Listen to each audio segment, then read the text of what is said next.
Wait for everyone to settle. The reading this morning is Psalm 23. Now, it's not going to be the way you normally hear it, because I've put together a compilation, something like that. But you'll understand the words, I'm sure.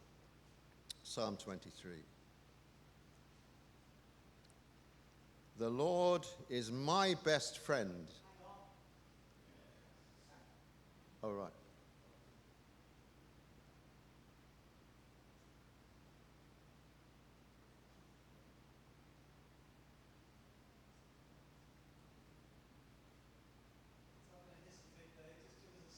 Okay, no worries. Take your time. This is all my fault, I'm sorry. There we are. Thank you, Mark. Right. The Lord is my best friend and my shepherd. I have everything I need. He offers me a resting place in his beautiful love. Beside quiet streams, he restores me and revives my life. He gives me new strength. He helps me do what honors him most. Even when walking through the dark valley of death, I'll not be afraid, for you are close beside me, guiding the way. You provide delicious food for me in the presence of my enemies. You welcome me as your guest, and blessings flow. Your loving goodness and unfailing kindness shall be with me all my life. And afterwards, I will live with you forever in your home.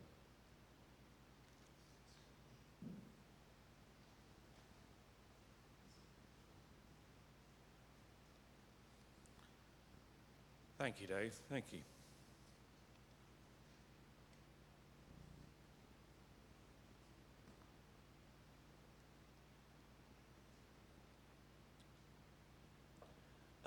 Earlier on in the year, along with June, our minister, and lots of other ministers and chaplains, I went along to the Eastern Baptist Association Ministers' Conference. And before the actual conference, there was a special day put on by the EBA for chaplains. I hope that most of you know that I am a chaplain. I'm the lead chaplain at our local hospital, the QE. And when I was at this special day for chaplains at the beginning of the ministers' conference, I was challenged. Because one of the things we explored as chaplains from all sorts of different sectors, you know, we have prison chaplains, education chaplains, retail chaplains, healthcare chaplains.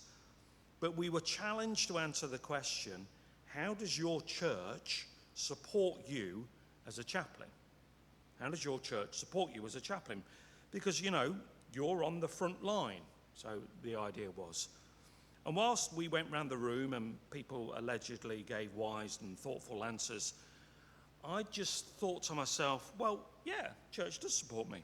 I know that, but they support me just as much as the next person. So I'm not really special. I'm not any more special than, say, I don't know, a retired person or someone on benefits. I'm no more special than, say, a primary school teacher or a carer. I'm no more special than a firefighter or a student. And the list could go on. And whilst I was thinking such a thought, the person who was leading the group said, well, you have to think of it like this. In terms of your church, if you were a missionary in another country, there will be a special service, and the missionary would explain what they did and how God was involved. So why can't a chaplain do the same sort of thing? And so whilst I am no more special than anybody else, this morning I'm going to tell you all about what I do as an NHS chaplain working at the QE. And I know lots of people pray for me, which is great, but hopefully after this morning you can be a bit more specific in terms of your prayers. Also, And I cannot stress this enough. But maybe, just maybe, this morning, after this morning, it will just encourage you to see where God is with you outside of this building, in your work life, in your home life, in your everyday. Because I believe that, yes, I'm a chaplain in a hospital, and at times it can be traumatic and intense. But at the same time, I do recognize that God is with me wherever I am, and he is with you wherever you are. Now, I must admit, I've never really spoken to a church about chaplaincy before. I think partially because, well, as you'll see, some of the things I have to do are quite mind-numbingly boring. But also, some of the things that I do are and can be quite traumatic. You know, I deal with death on a fairly regular basis. And so when people at coffee time come up to me and say, you know, "Oh, hello, Lee, how's your week been?" I think to myself, do you really want to know, or are you just being polite? So for me, in terms of preparing this morning, it's like, where should I start? How do I describe the role of a chaplain in a modern secular monstrosity called the NHS? And the way I've decided to frame what I'm going to say is by going through some of the questions and statements that are asked and spoken to me. To me, when I'm out and about talking with patients, talking with staff, talking with friends and family of loved ones who are sometimes going through a horrendous time. And so I start this morning with a question that's often asked, especially if I've built up a good relationship with someone, and that is, so what made you become a chaplain then, Lee? That is, surprisingly enough, a question I get asked quite a lot. And really, there are two ways of answering that question. The first super holy way of answering that question is, well, it's God's idea. God gives us all the skills, the experience, so that he places us where we're supposed to be at that time. But the more human response is, I like listening to people. I do, I always have. There's a very old saying that God has given us 2 ears and 1 mouth, and we should use them in that proportion, okay? And I know that's quite ironic, bearing in mind I am talking to you and you're doing the listening. I understand that. But just as a bit of background for me, God very much called me to be a Baptist minister. When I was living in Norwich and I was a student doing a master's in the history of medicine at UEA, I was sitting in church one Sunday morning, minding my own business, literally thinking of nothing, when I heard a voice. And the voice said, "Lee, I want you to become a Baptist minister." And by the time I'd realised that this was God's voice and not someone random just talking to me in the middle of the service, I did freak out a lot. And for a few years, I tried to get away. But he kept nagging away, and it's another story. But eventually, I became a minister in training at a small Baptist church in the northwest town of Warrington. Latchford Baptist Church was the name. And halfway through my course, I took a module entitled chaplaincy. And Latchford Baptist Church was next door to Warrington Town Football Club, which is a semi-professional club in the Evo Stick North League, who at that time, the top wage earner player was the number 9, who got paid £100 a week if he played. And if he scored, he got an extra £5, okay? The normal gate for Warrington Town was about 120, or on a wet Tuesday, it was about 75. And because of the chaplaincy course, I wrote to the club and said, "Is it all right if I become your chaplain?" Now, fortunately, they had no idea what a chaplain did, and neither did I. So it was the blind leading the partially sighted, all right? But what I did was every home game, I would walk around in a dog collar, just chatting with the blokes who were there every week. You see, at that level of football club, players move around all the time. But the bar staff, the stewards, the fans, the management, they were all extremely loyal. And occasionally I would have a deeper conversation with somebody. Occasionally, after time and trust was built up, it was like, oh, Lee, you're a God bother, aren't you? Can you just say a word upstairs about, what's happening with me? But most of the time, we talked about football. Also, as a Baptist minister, I always enjoyed the pastoral element of being a minister. I like going around to see people. I said I like listening. And so when the time came when Helen really needed to be closer to her dad, who lives in South Lincolnshire, I looked at a job in the NHS as a hospital chaplain, and Kings Lynn had a job going. Now, I mentioned God being involved, so bear in mind the hospital chaplain job I went for at the QE was the first I'd ever applied for. I had never been into Kings Lynn before the day of the interview, all right? I hadn't been interviewed for a secular job for a long time. So on the day of my interview, I thought to myself, well, I haven't got a hope of landing that. Mainly as I'd never done any volunteering for a hospital. I'd only gone to see a few people who were part of my church in hospital. And when they asked questions, I would always have to begin with, well, I don't have any really experience of that. But in that scenario, I think I would do this. And so it was a complete and utter shock when the lead chaplain rang me up and said, you've got the job. And that was 7 years ago. An equally popular question that is asked of me is, so what do you do all day? What do you do all day? Well, really there are three main aspects of a chaplain's role. Well, certainly at the QE. Firstly, there is general patients. The QEH has 520 patients at any one time, as in terms of inpatients, and every day we look at the computer and we have a bit of software where if you've been seen before by a chaplain, the computer tells us that you're back in, and we then make an assessment as to whether you need to be seen. But in addition to that, we get referrals from our wonderful chaplaincy volunteers. Keith Kirkham and Joella are two of them, and we have 12 in total whose role it is to go around and chat with people, listen to them, and if the chaplaincy volunteer feels that they need a follow-up, one of us will go and see them. That may be because of a religious need, it may be because the chaplaincy volunteer has a very intense conversation about diagnosis, about the state of their marriage, about feeling alone and lost.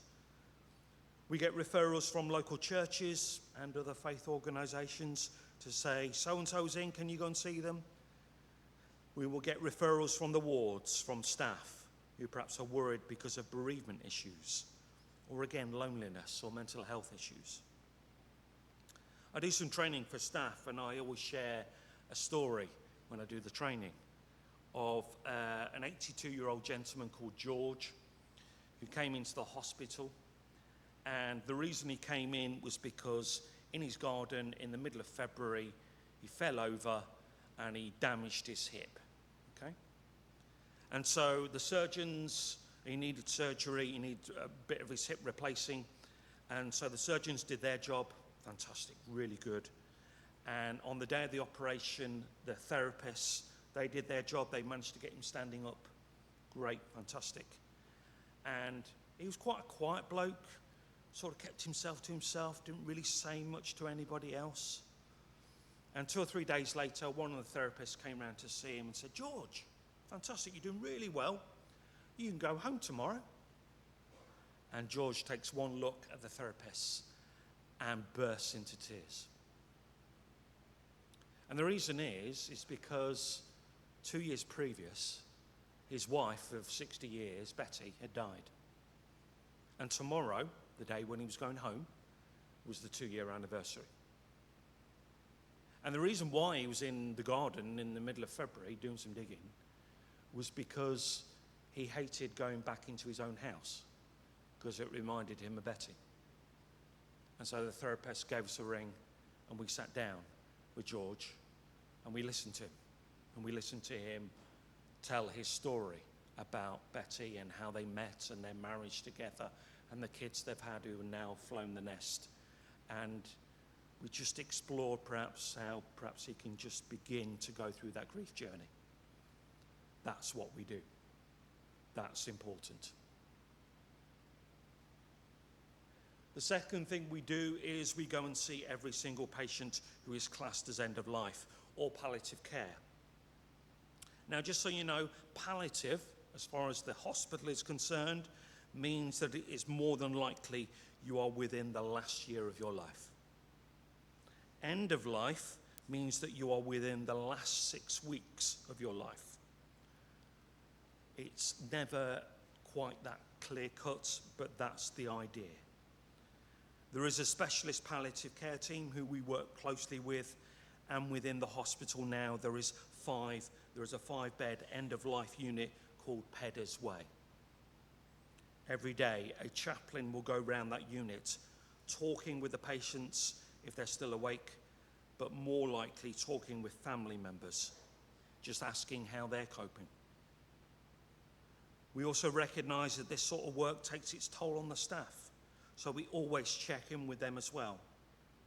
But what we find is that people who are coming towards the end of their lives, they tend to want to talk about the things that are important to them. Family, friends, their travels, their pets, their passions. It's what's called spiritual care or a person's spirituality. Sometimes that is religion, their passion, but more often than not, it's not. As chaplains working in the NHS, we are not allowed to proselytise or impose our own faith on anyone else.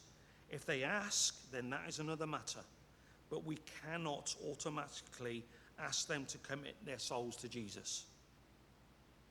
Essentially, the NHS is a secular organisation who recognises that the spiritual element of people is important, and they therefore employ spiritual care experts like chaplains. Sometimes we build up good relationships with patients or families, and they ask us to take the funeral, which we're more than happy to do so. But when we're planning the funeral, we say we're Christians, and we can say a prayer to her if you like, but we don't have to if you don't want to. And it's really funny sometimes. Families go, "Oh no, I don't want any religion in the funeral. Oh no, no, no, no." So you don't want the Lord's Prayer then? "Oh yeah, we'll have the Lord's Prayer. Yeah, we'll have that. And if you don't mind if we say a little blessing at the end and open the service with a verse from the Bible?" "Oh no, that'll be good, that'll be good. Okay, yeah, we won't do any religion then in your mum's funeral. No, that's all right."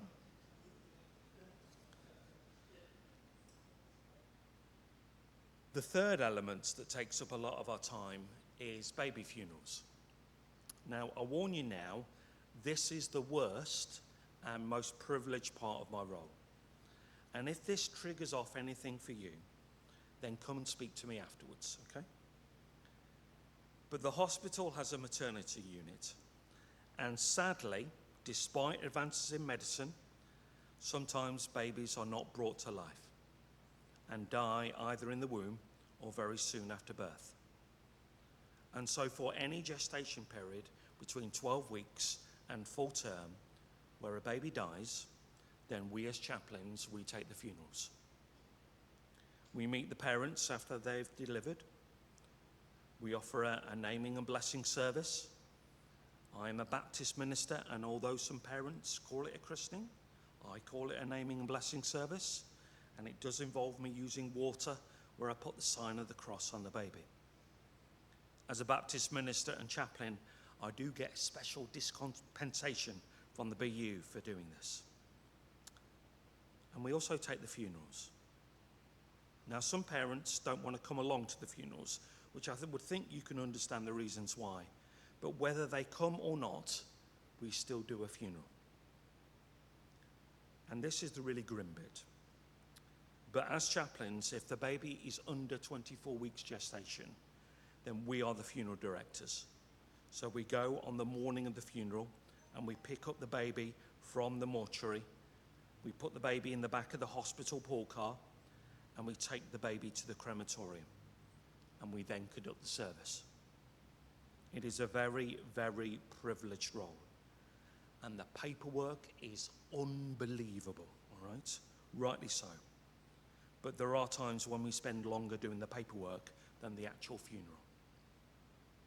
And as always, for all roles of chaplaincy, we put the parents, the patients at the heart of what we do.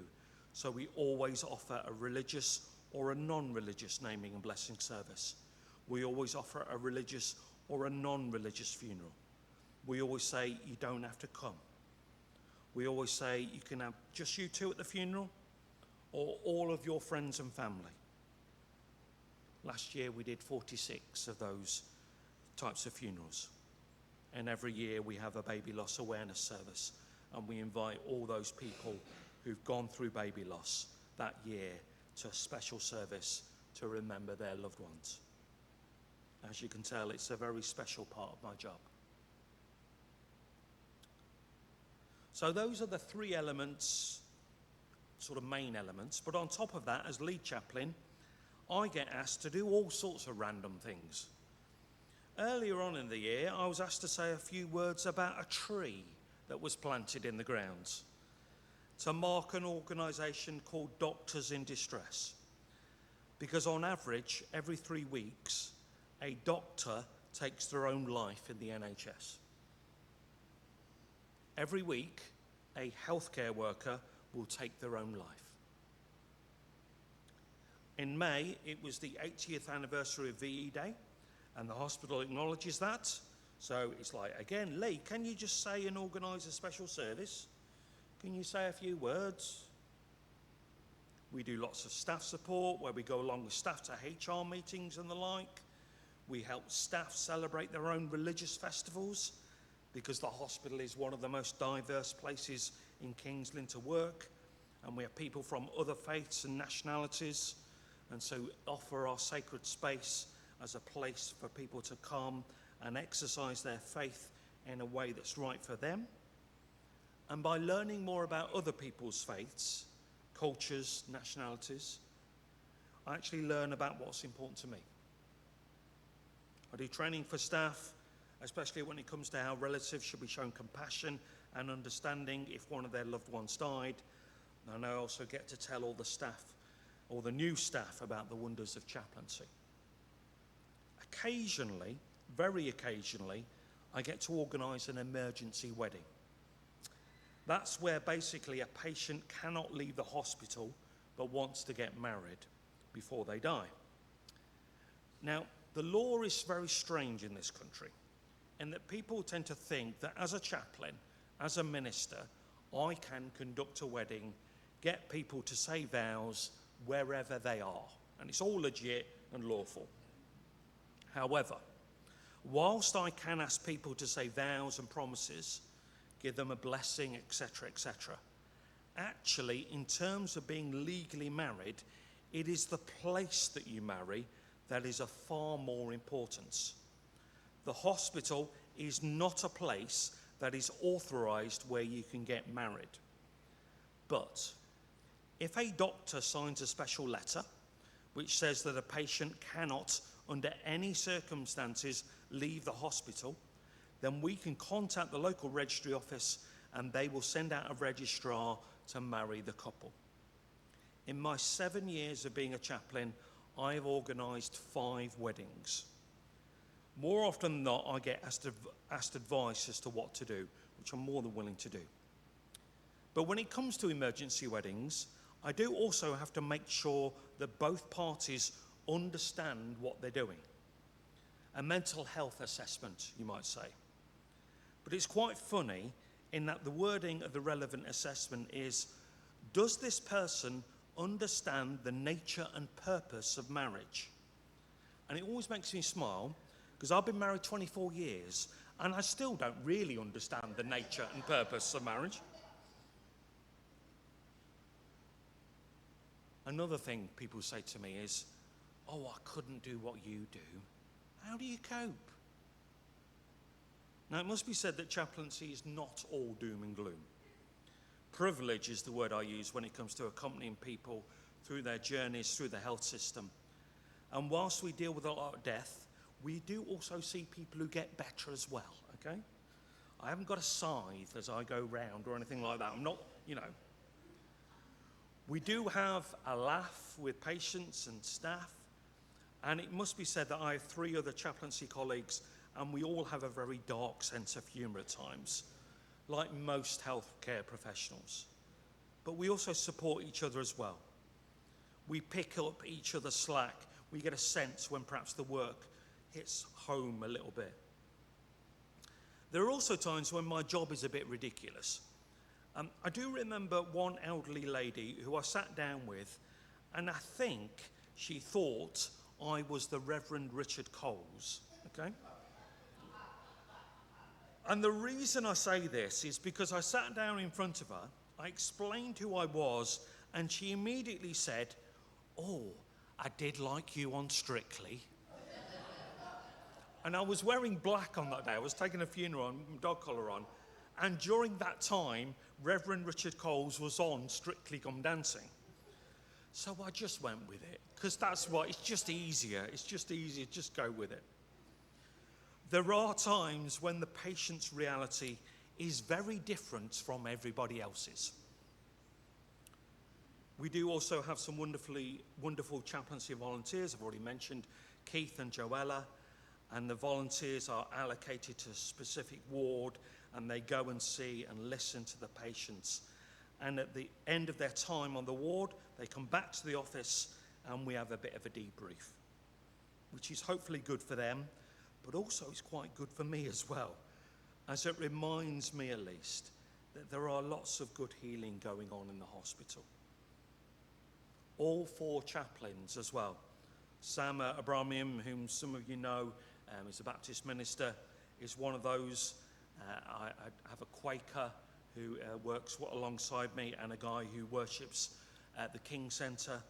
But all 4 of us have a spiritual director, which is a fancy way of saying someone who you regularly whinge to, okay? Helen, my wife, has a good listening ear as well, and my 13-year-old, Sarah, she keeps my feet on the ground as well. But I also have a great God as well, who sustains and supports me and takes me to places where perhaps I wouldn't normally go. Chaplaincy at times is quite scary. Sometimes you've got no idea what's going to happen. There are violent patients, people who lash out because of all sorts of different reasons.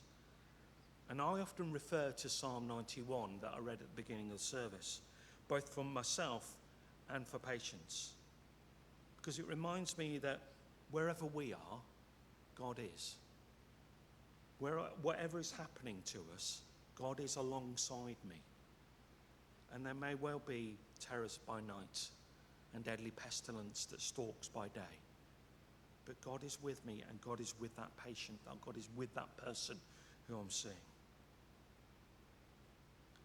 Finally, I've met many inspirational people of all faiths and none, who are compassionate and kind and love what they do, love who they are, and that applies to staff and patients alike. There are certain patients who do get to you, to us as chaplains. There are also certain patients who you see their name on the computer, and all I would say is that, last week June spoke about loving your enemies. Well, there are certain people whom you have to remind yourself that, yes, God loves them,